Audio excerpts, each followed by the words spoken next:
Buenas noches. Una vez más, daros la bienvenida a todos y sobre todo las gracias por asistir a este ciclo de conferencias que la Junta de la Virgen ha realizado en este centenario de la coronación. Al Círculo Vienense una vez más y sobre todo al personal del Círculo Vienense que nos han dado todas facilidades y estamos, súper agradecidos. Paso la palabra a Tony López, que va a presentar a nuestra contertulia.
Que ha sido un buen comienzo para esta conferencia, al igual que toda esta exposición también la ha hecho él, con lo cual va a acompañar a Rosa Llorens en toda esta presentación que seguro que es amena y seguro que no deja a nadie indiferente. Buenas tardes, bienvenidos a todos y a todas a esta serie de conferencias que estamos realizando desde la Junta de la Virgen con motivo del centenario de la coronación canónica de Nuestra Señora María de las Virtudes y del año jubilar, para poner en valor la historia de Villena y en este caso la de nuestra asociación de Nuestra Señora María de las Virtudes. Escribió en 2007 Joaquín Navarro: alegres cantemos a nuestra Virgen Morena, diciendo a todas horas, día 4, que fuera. Sí, es la estrofa del Villena Festera, cuya letra hizo Joaquín para darle un sentido villenero y más festero, si cabe, a la música de Fernando Ojeda. Pero claro, Joaquín Navarro a lo largo de su vida puso letra, historia y sentimiento a otras muchas cosas más. Quizás una de las partes de su vida más desconocidas haya sido su relación con la Junta de la Virgen. Algo más conocida fue su relación con Navarro Santa Fe, pero eso nos lo va a contar Rosa en la conferencia que nos va a realizar a continuación. Antes me va a permitir, a pesar de que ella en su modestia no quiere siempre que la presentemos, que la presente pero un poquito. ¿Quién es Rosa Llorens Ronda? Rosa es licenciada en Geografía e Historia. Hizo los cursos de doctorado y presentó su tesina en Alicante, en el Departamento de Antropología, aunque anteriormente los comenzó en la UNED, más concretamente en el Departamento de Filología Hispánica. De ahí el título y el desarrollo de su tesina, Mujeres periodistas españolas durante el reinado de Isabel II. Fue profesora de valenciano en la Escuela de Adultos y secretaria de la Junta Cualificadora en Villena. Le encanta contar cuentos. Incluso me dicen que hubo una temporada en su vida en que fue cuentacuentos. Le fascina el teatro. Por eso ha hecho diversos cursos relacionados con ese tema. Ha trabajado en el Instituto Alicantino de Cultura Juan Gil Albert, más concretamente en el Departamento de Arte. En estos momentos colabora con la sede universitaria de Villena, ya que coordina la tertulia Las Charraicas de la Tercia, que precisamente comenzó de la mano de Joaquín Navarro con motivo del centenario del nacimiento de Ruperto Chapí, y colabora con el Club de Lectura de la sede. Ella cree, un servidor también, que la cultura es indispensable en nuestra sociedad, y eso nos hace comprender el mundo en que vivimos. En cuanto a sus aficiones, destacan la lectura y la pintura. Como conferenciante y esta tarde, nos va a hacer una especie de puzzle cultural, histórico, de tradición y de relaciones personales dentro de nuestra asociación de la Junta de la Virgen. Nos va a hablar de Antonio Navarro Santa Fe, de Joaquín Navarro, de la Junta de la Virgen y de otras muchas más cosas que seguro que no nos van a dejar indiferentes. Así que termino esta presentación casi como he comenzado, con el Villena Festera, y como diría Joaquín, suene ya la entrada y al embrujo de sus notas forme sin tardanza la escuadra cristiana homónima. Con todos ustedes, Rosa Llorens.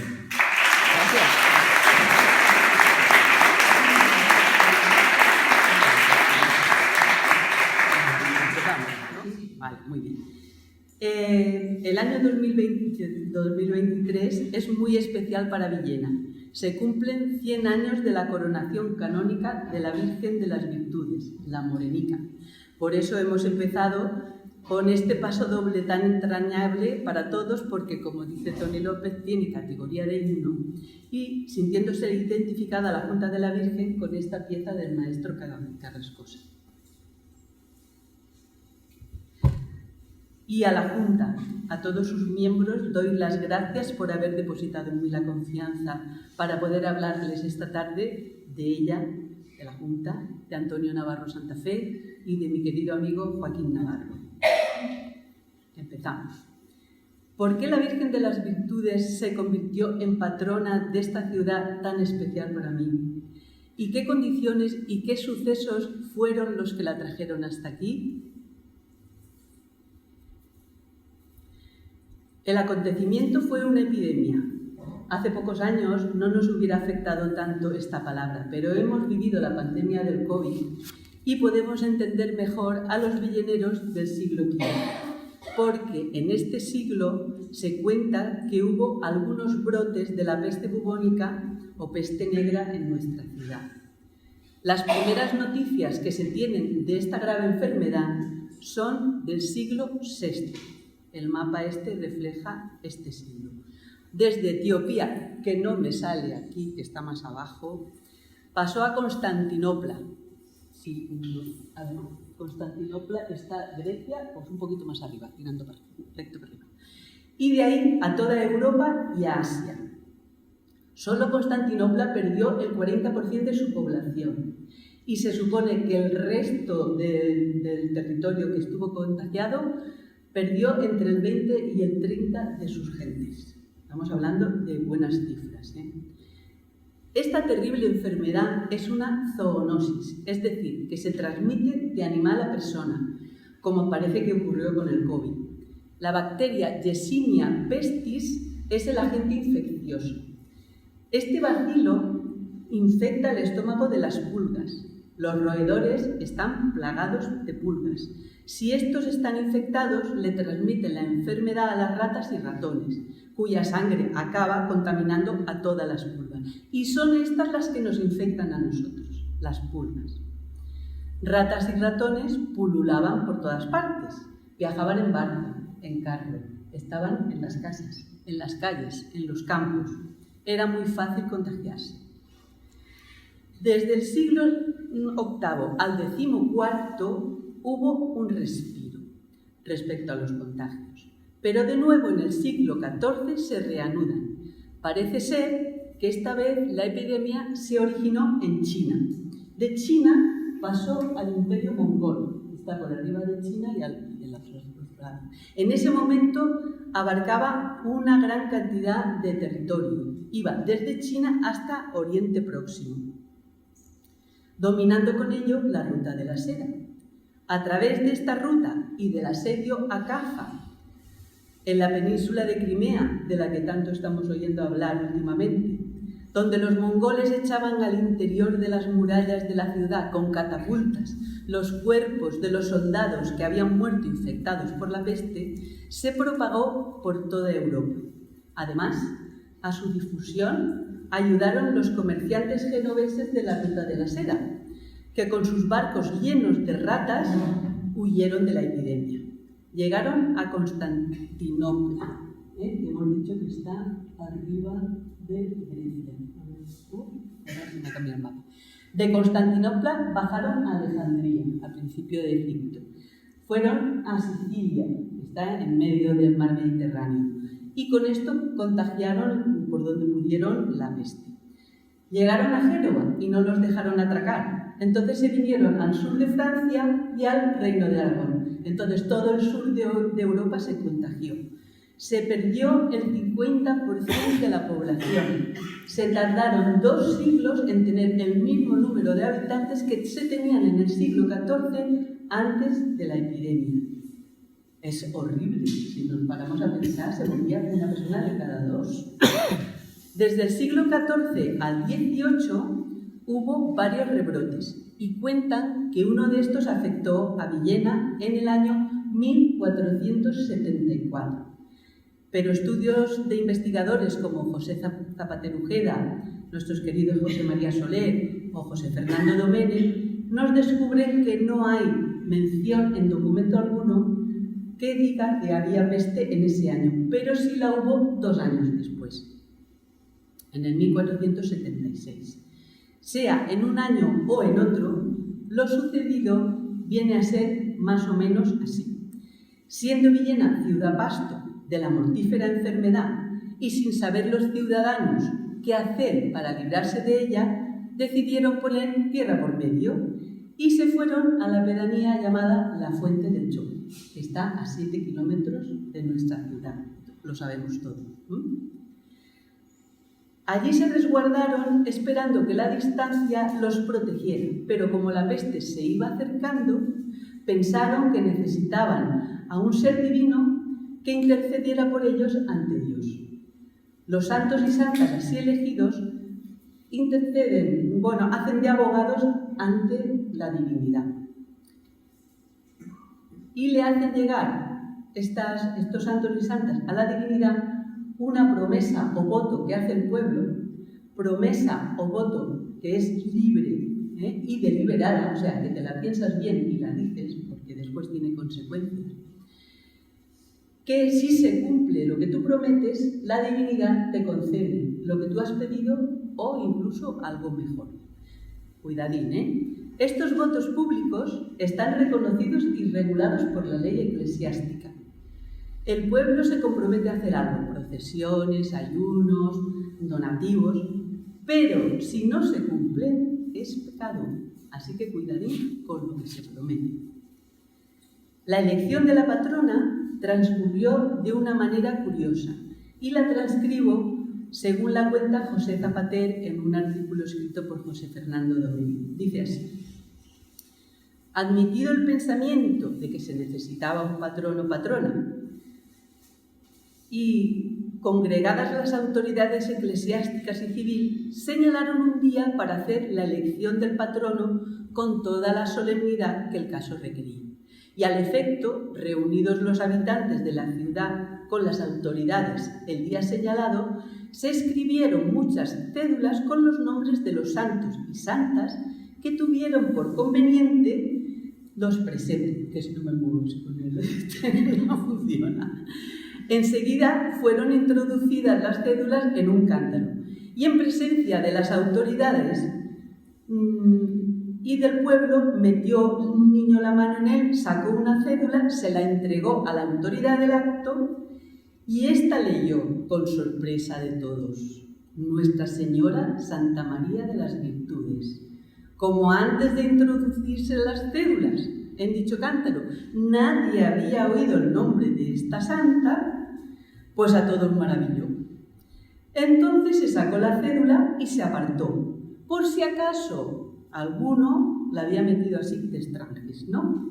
Y se repite la votación. Se repite hasta 3 veces. Y las 3 veces sale Nuestra Señora Santa María de las Virtudes.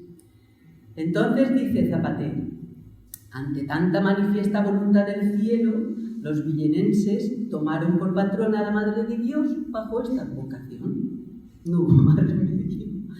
Yo aquí recuerdo que antes de la Virgen de las Virtudes, la patrona de Villena era la Virgen de las Nieves, que estaba asociada a los Pacheco. Como estos, en el siglo XV, estuvieron a favor de Juana la Beltraneja y en contra de la futura reina de España, de Castilla, Isabel I, pues esta Virgen supongo yo que tenía los días contados, ¿no? A mí me parece. Aparte de que no sé cuánta gente sabía leer y escribir en el siglo XV. Bueno, claro, el pueblo no tenía una imagen que representara a la santa elegida. Decidieron mandar buscar a una escultura que representara a la patrona. Y antes casi de que pudieran salir las personas elegidas, vieron que venían por el camino 2 peregrinos portando unas andas con la Virgen de las Virtudes. Se fue todo el pueblo a rodear a la patrona y cuando se volvieron para darle las gracias a los peregrinos, habían desaparecido. Misterio. ¿Verdad o leyenda? Todo puede ser. Lo cierto es que la imagen de la Virtudicas fue viajando por el tiempo hasta que desapareció o fue quemada en la Guerra Civil Española, que como todos sabemos empezó en 1936. Una vez terminada la contienda, se vieron en la necesidad de pedir a un artista la realización de una nueva imagen de la Virgen, lo más parecido, por supuesto, a la primera. Pero, misterio, no os lo voy a decir todavía. Pero antes de saber quién realizó la segunda escultura, nos preguntamos: ¿dónde moraba la Virgen de las Virtudes? ¿Quién cuidaba de ella? ¿Quién la llevaba a Villena elegantemente vestida para que todos los villeneros pudieran disfrutar de ella en las fiestas? ¿Quién se hacía cargo de los donativos y de los bienes que tenía? ¿Y quién se hacía cargo de los gastos? Porque en este mundo nuestro hasta la divinidad paga facturas. Esta fotografía es del libro Topografía Médica de Villena, de Francisco Tarruella Rico. Me la proporcionó María José Tarruella. El lugar donde moraba y mora la Virgen es la ermita que se edificó en la pedanía de la Fuente del Chopo, donde fueron a resguardarse los antepasados para protegerse de la peste, y que ahora todos conocemos como la Virgen. ¿Cuándo se construyó? Pues según ha podido investigar José Fernando Domene, en varios documentos de Carlos I, la fecha sería la de 1490, año en el que hubo un nuevo brote de peste, y desde entonces Villena, su ayuntamiento, que fue el que construyó la ermita, se reservó el derecho de patronato, que consiste en una serie de privilegios que la Iglesia concede a los fundadores de un lugar sagrado y a sus sucesores. Entre estos privilegios se encuentra el de otorgar a particulares el presentar clérigos para iglesias o beneficios vacantes.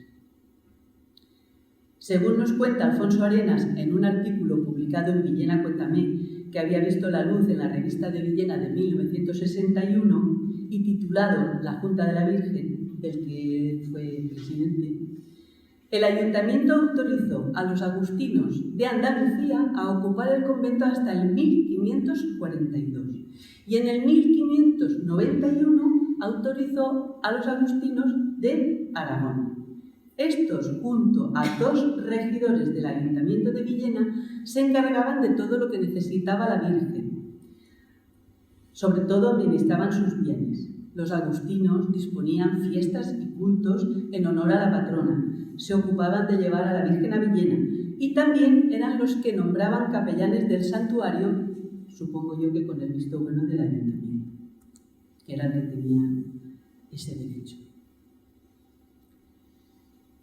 Desde el siglo XVI al XIX no parece que hubiera habido grandes cambios en la administración y cuidados de la Virgen, pero en el 1835 se produce la llamada desamortización de Mendizábal.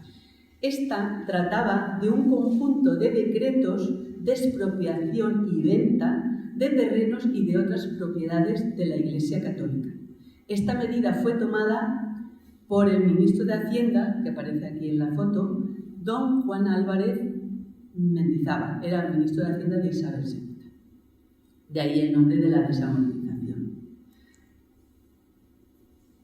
Al desaparecer con estas medidas políticas los religiosos que cuidaban de la Virgen y de la ermita, fue el ayuntamiento el que se hizo cargo de todo lo que necesitaba la morenica y lo hizo fundando la Junta de la Virgen, cuyo primer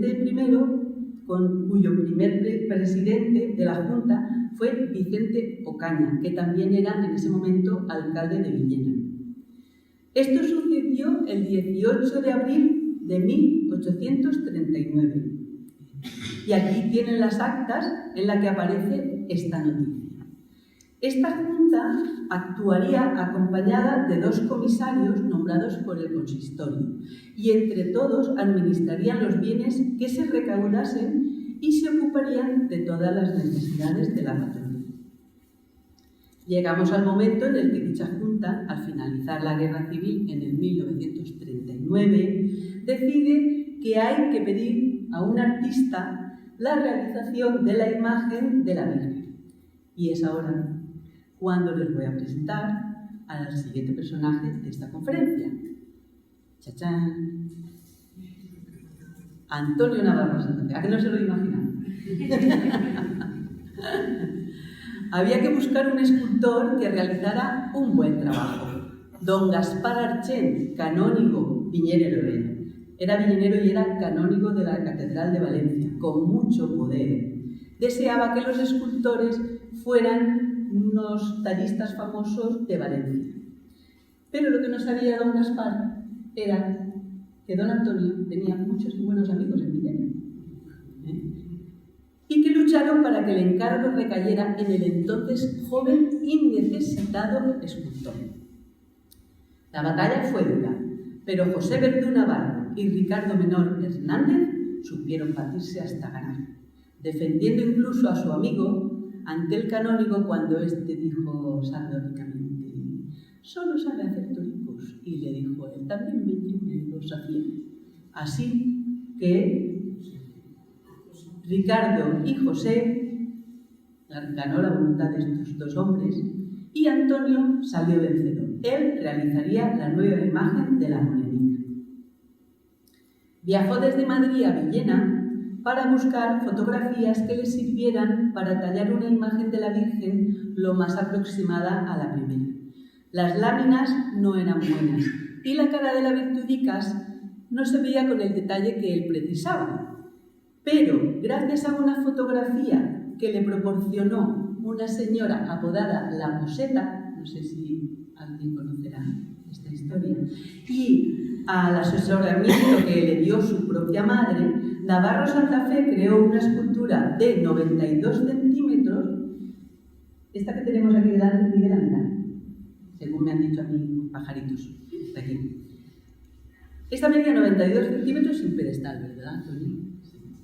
Realizada toda ella en madera, de nogal las caras y las manos de la Virgen y del Niño, y de pino sueco el resto.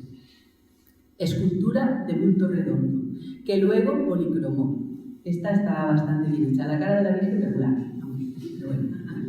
Los estilos en que está realizada la imagen serían románico en los ropajes, como tenemos a la Virgen ahí arriba, la de verdad, como esto por el románico en las vestiduras, que son unos pliegues paralelos, geométricos, rígidos, pero la cara de la Virgen del Niño y las manos son góticas, porque nada más hay que ver a la Virgen, a la Virgen sonriente, mirando con arrobo al niño, ¿no? Y lo coge con ternura y con protección. Y el niño tiene una cara de felicidad, que se le ve, ¿no?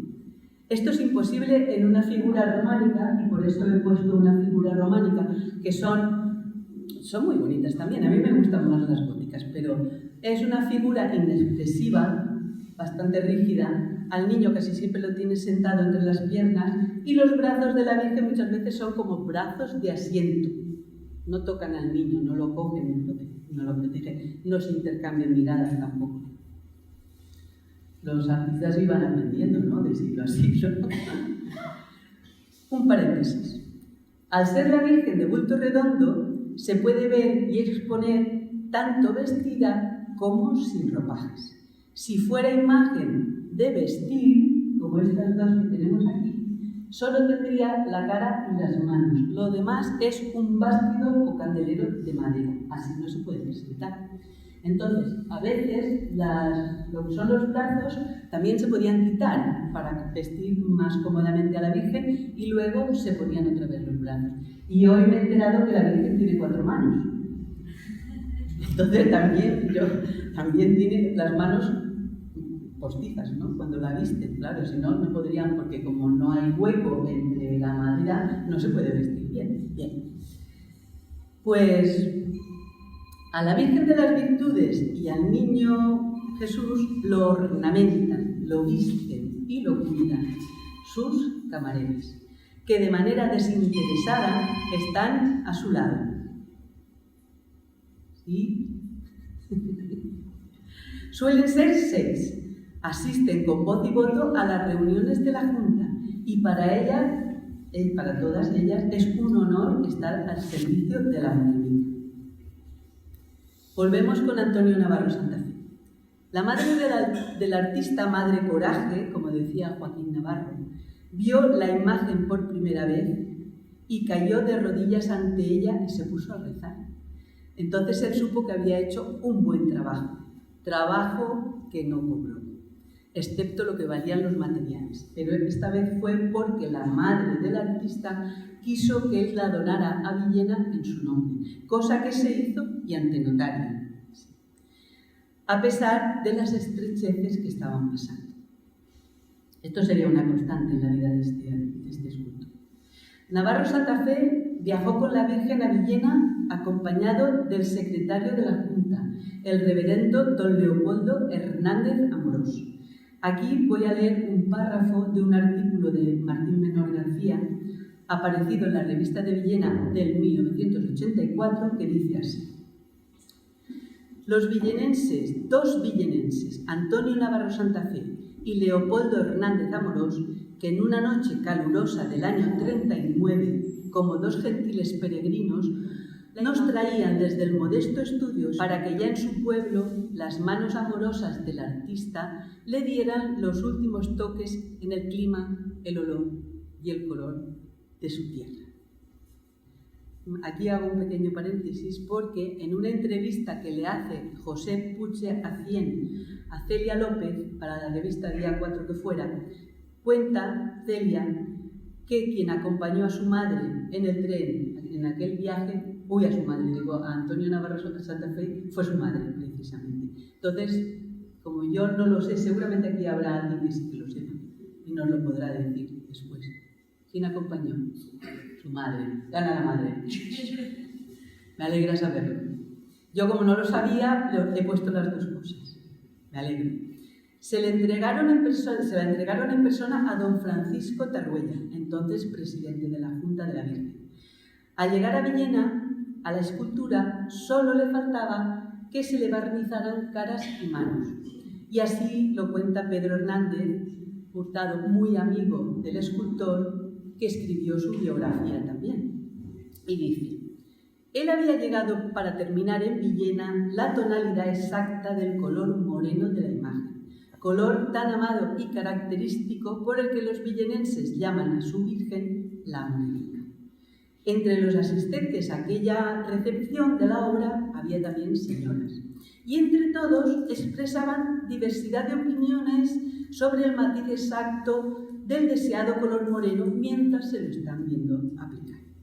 Por más o menos intenso no se ponen de acuerdo, hasta que alguien señala a una niña que está tocando el piano, la hija del doctor Molina, que era el doctor Delgado Molina, y exclama: como el color de Cuchi, que se ve que se llamaba Conchita Delgado de Molina.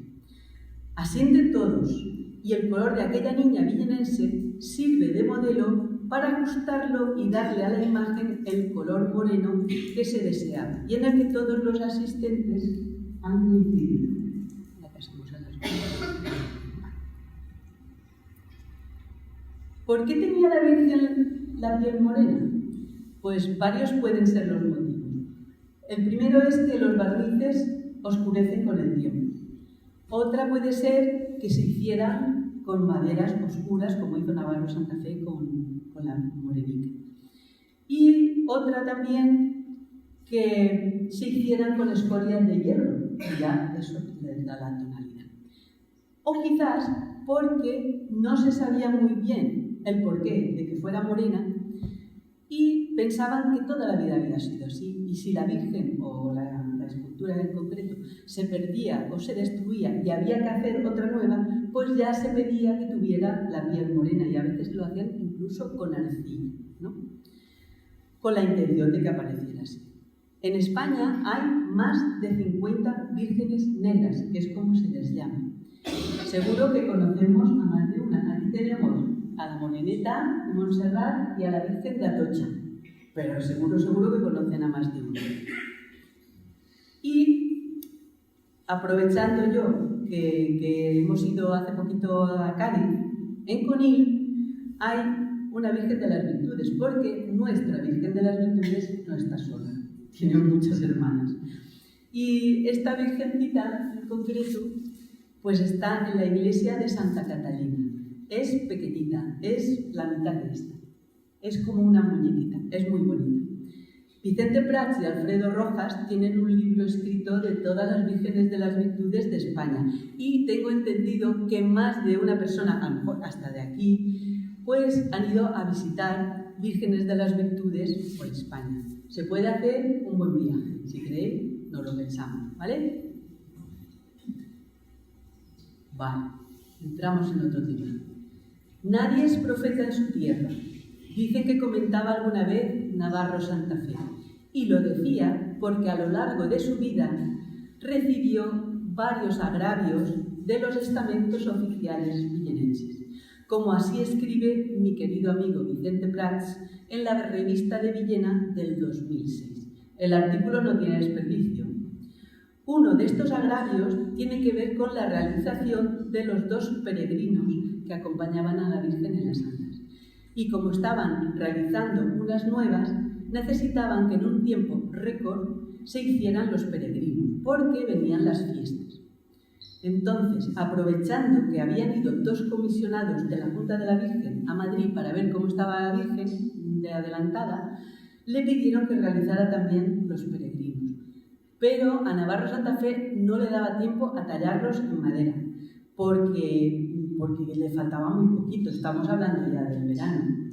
Entonces decide moldearlos en arcilla, volcarlos en yeso y policromarlos. Eso para que sirvieran para ese año. Y ya el año siguiente, con más tiempo, los tallaría él en madera y ya estarían, y los policromaría. Así se hizo, o casi. Al verlos terminados los miembros de la Junta, no salían de su asombro, parecían 2 verdaderas tallas de madera policromada. Así que decidieron que no se iban a usar un año y llegaron a usarse 14, hasta que los pobres de tanto trasiego pues estaban bastante deteriorados y dijeron, pues nada, hay que hacerlo nuevo. Vale, pero ahora ya no se acuerdan de Navarro Santa Fe. Y entonces sí, ahora se lo piden a tallistas de Valencia. A Navarro Santa Fe le sentó muy mal, porque Navarro Santa Fe tenía derechos de autor, como cualquier artista, porque ya se encargó Chapí, junto con otro señor, de abrir, fueron los que iniciaron la Sociedad de Autores Españoles, que más tarde sería la ESCA, para que los escultores, pintores, músicos y tal tuvieran las ganancias de sus obras, que parece mentira, pero muchos no las tenían, ¿no? Y uno de los peregrinos, para más INRI, tenía la cara de Navarro Santa Fe. Y otro, dilo tú. No, siempre se ha comentado que la otra cara es de un actor conocido de época que le gustaba mucho a Navarro Santa Fe, que era Gar Campbell. Es que él pronuncia mejor el inglés que yo. Vale, bueno, pues a tal punto llegó el enfado de Navarro Santa Fe que lo llevó a juicio. Lo que pasa es que valía dinero y entonces tuvo que retirar la demanda porque el pobre no tenía dinero. Bueno, pues esto fue una gran decepción para el artista de Villena. Un artista con una preparación muy grande, a pesar de que a sus 11 años tuvo que dejar el colegio porque necesitaba ganar dinero para llevar a su casa y comer. Tiempos difíciles en los que trabajó en diferentes puestos, hasta que un amigo suyo, según nos cuenta Pedro Hernández, le dijo que había ido a visitar una empresa de perfumería llamada Floralia, en la que tenían un departamento de publicidad donde trabajaban artistas afamados como Rivas, Dubó, Penagos, y que si quería su padre lo podía recomendar. Y él dijo que sí. Entonces, este teniente coronel de la Guardia Civil lo recomendó y él entró a trabajar en Floralia. Entró y no desperdició un momento para aprender de sus mayores. Este hombre de verdad era muy trabajador. Este artista era un hombre inteligente, voluntarioso y tenaz, que con sus detalles y su trabajo supo hacerse visible, hasta el punto de que el director de Floralia, gracias a un carboncillo que le regaló él de su hermano, del hermano del director, le pagó los estudios y los materiales que necesitaba para entrar en la Escuela de Artes y Oficios de Madrid. Y a partir de ahí empezó su formación de artista estudiando y haciendo escultura en mármol, talla en madera, modelado en arcilla, con artistas como Capuz, Julio Vicent, José Ortiz, discípulo de Benlliure, al que también conoció Antonio Navarro Santa Fe, Passani, Talens, Barrenechea, que se aprovechó y mucho de la obra de este artista. Él se formaba yendo incluso a fábricas si hacía falta para aprender, por ejemplo, a patinar esculturas, como hizo en la del oxígeno industrial. Pero no dejaba de trabajar porque necesitaba el dinero para vivir y debido a su tartamudez, que sufría desde niño y que le impedía muchas veces hablar con clientes o representantes y promocionar o defender su obra, como nos cuenta Maya Navarro en un excelente trabajo sobre el escultor, muchos hicieron negocio de lo que él iba creando. Tanto es su interés en formarse y aprender que cuando en el 1936 entra en el Ejército del Aire y lo destinan a San Javier, pide entrar en un curso de delineante y obtiene la titulación. Como empieza la guerra y él está en Murcia como soldado y debe ir a Madrid, solicita ir a Villena para despedirse de su madre, que en ese momento estaba aquí. Y ahí unos familiares suyos le encuentran trabajo en los talleres de fundición Rhodes, que habían pasado de manos de los propietarios a los del ejército. Según Pedro Hernández, lo destinan como aprendiz en la sección de moldeado de falsas boquillas de mortero. Aprendió perfectamente su oficio y lo aprovechó en el futuro. Y ahora veremos cómo lo, entre otras cosas, cómo lo aprovechó. Tal es el saber que va acumulando que cuando en Villena deciden hacer un castillo de embajadas, porque el que había también se había destruido en la Guerra Civil, la comisión de fiestas, según nos cuenta José Francisco Hernández, pide a varios artistas proyectos y eligen el de Navarro Santa Fe. José Francisco lo cuenta así en su artículo: Antonio Navarro Santa Fe y las fiestas de moros y cristianos. Dejó volar su imaginación realizando un proyecto que no vería nunca la luz. Imaginó un castillo que abarcaría toda la avenida y de tales dimensiones que las escuadras y bloques festeros podrían desfilar por debajo de él. Este no es. Este fue el que se hizo, pero no es. Las embajadas se realizarían desde la alta torre del homenaje. Así, desde las diferentes almenas se obtendría una visión inmejorable por parte de todo el público asistente. Todo el público estaba en el castillo. Pero debido a la gran cantidad de material a utilizar, sobre todo plancha de hierro de un grosor considerable para poder soportar ese peso, pues fue rechazado por su coste. Eso le pasó muchas veces también, ¿eh? Se atrevió nuestro artista con un proyecto arquitectónico de nivel, que hubiera sido una edificación singular, espectacular y segura. Terminada la guerra, decide marchar a Madrid y su madre va con él. Ya en la capital resuelve sacarse el título de profesor de dibujo, que también consigue en la Escuela Superior de Pintura, Escultura y Grabado del Distrito Universitario de Valencia, y que le valió para entrar como profesor en la Escuela Fábrica Oficial de Cerámica en Madrid. Qué bonita, ¿eh? Era un fan de Manolete, o si no lo sabíais, que creo que sí. Era un fan de Manolete y mi marido es de la misma ciudad que Manolete. Mi marido. Bueno, Manolete. No voy a hablar de Manolete.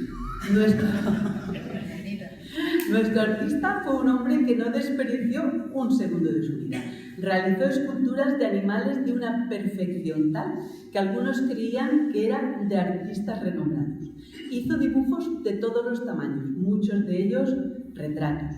Esculpió figuras en mármol que aún se pueden apreciar en muchas ciudades españolas.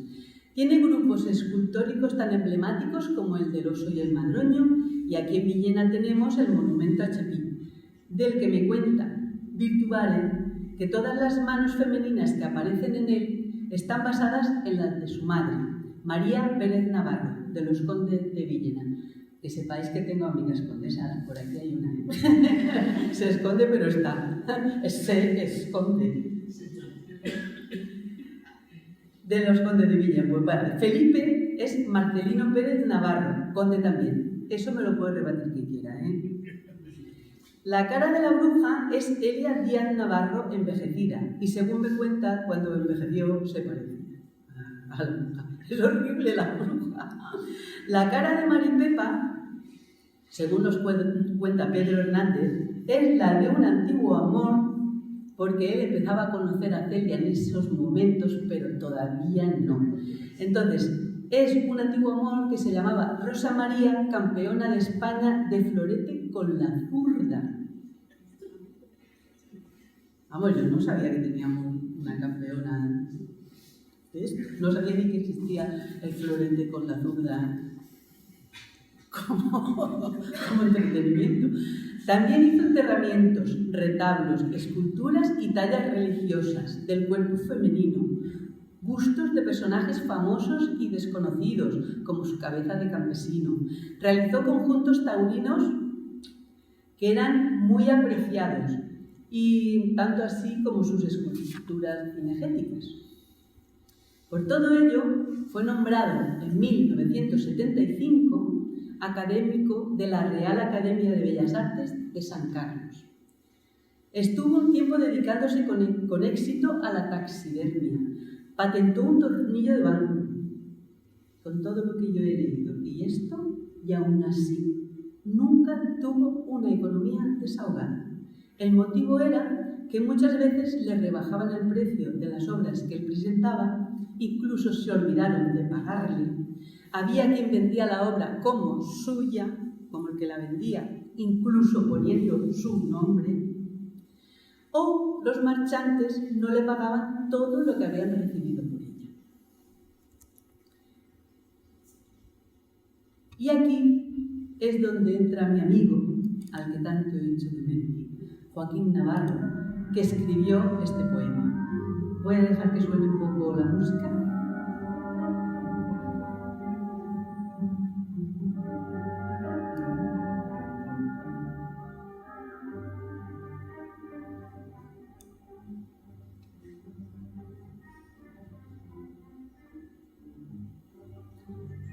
El poema se llama Caballos de bronce.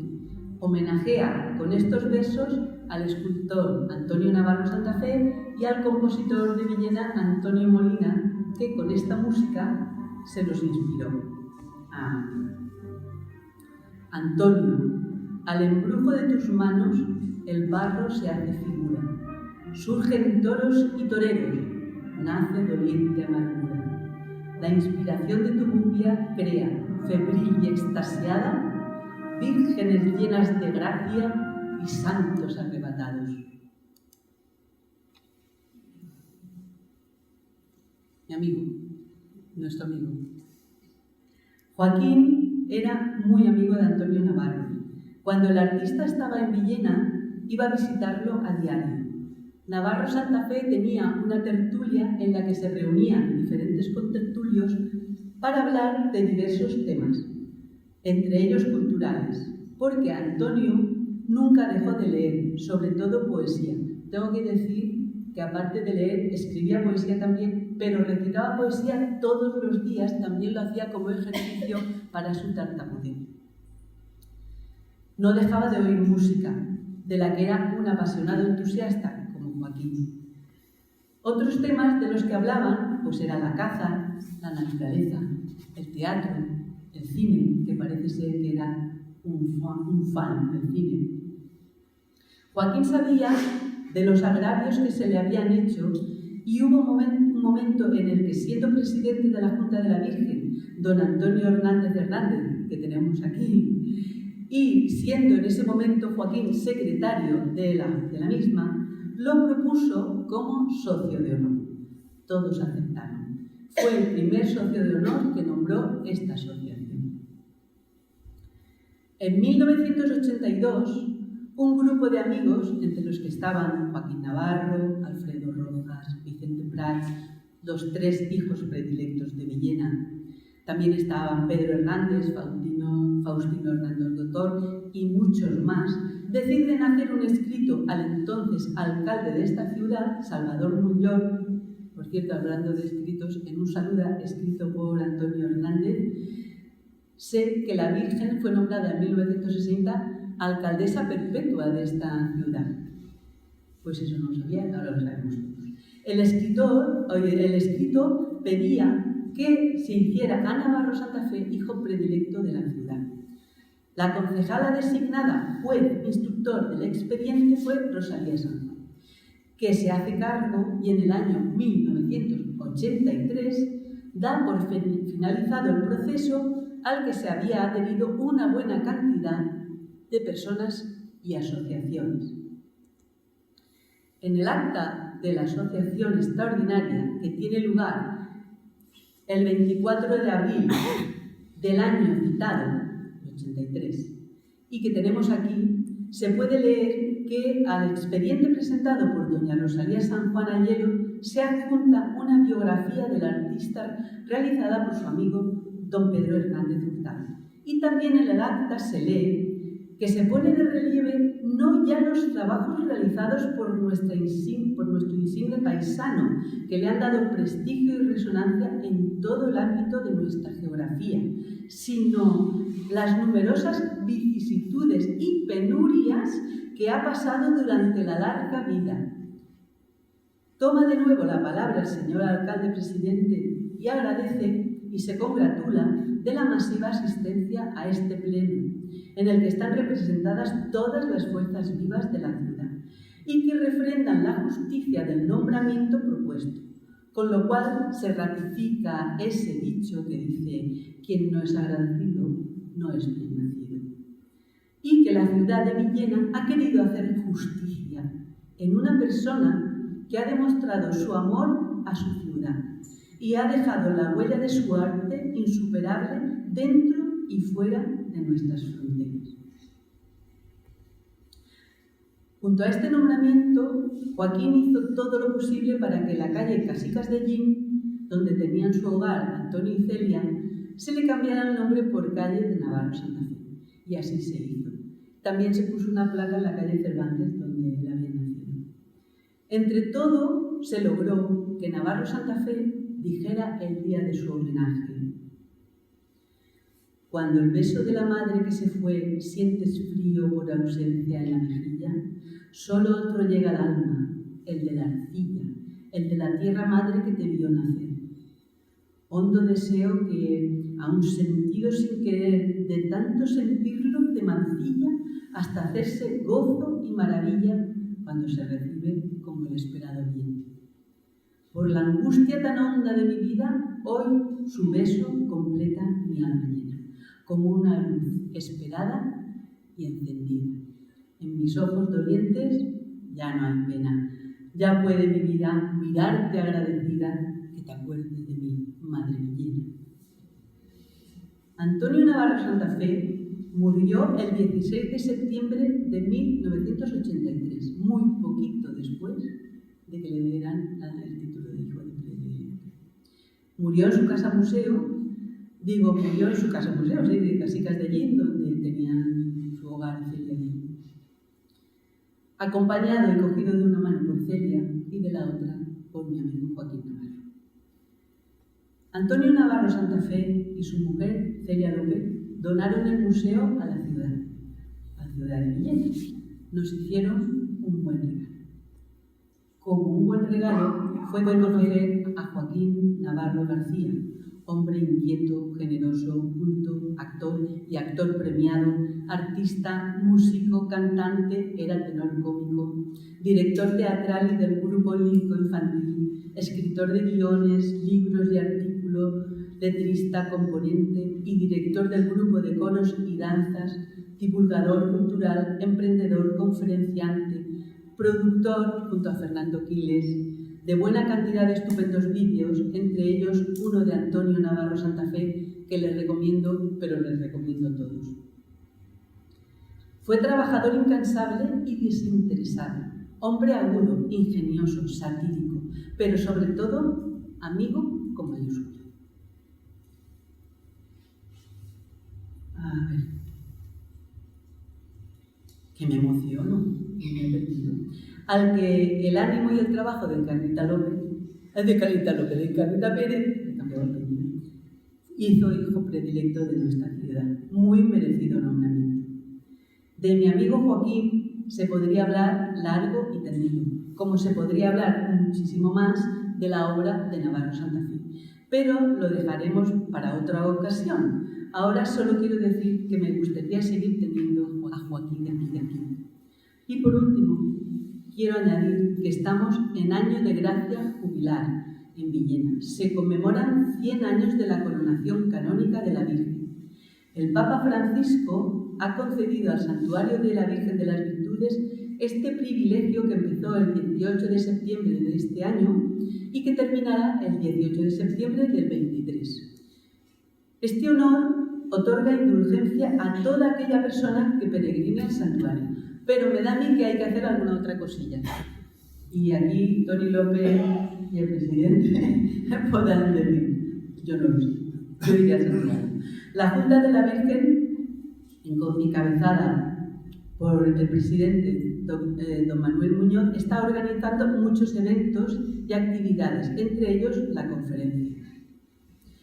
Esperamos que disfruten de todos ellos, que les sean perdonados todos sus pecados y que gocen de la Virgen de las Virtudes, que seguro llevará ese hermoso manto del voto que donó y lo hizo, ¿no?, la Virgen, la familia Martínez Rodríguez, y del que la comparsa de estudiantes regaló los materiales.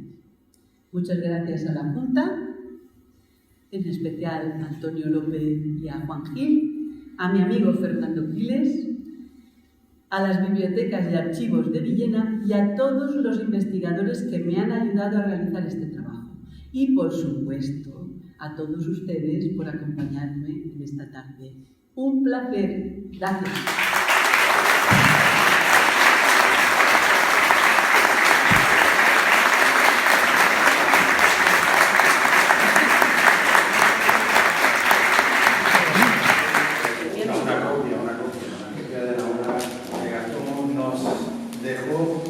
Y la tomamos como buque insignia para todos los actos que se realicen en el centenario. Es la portalada de la Iglesia de las Virtudes.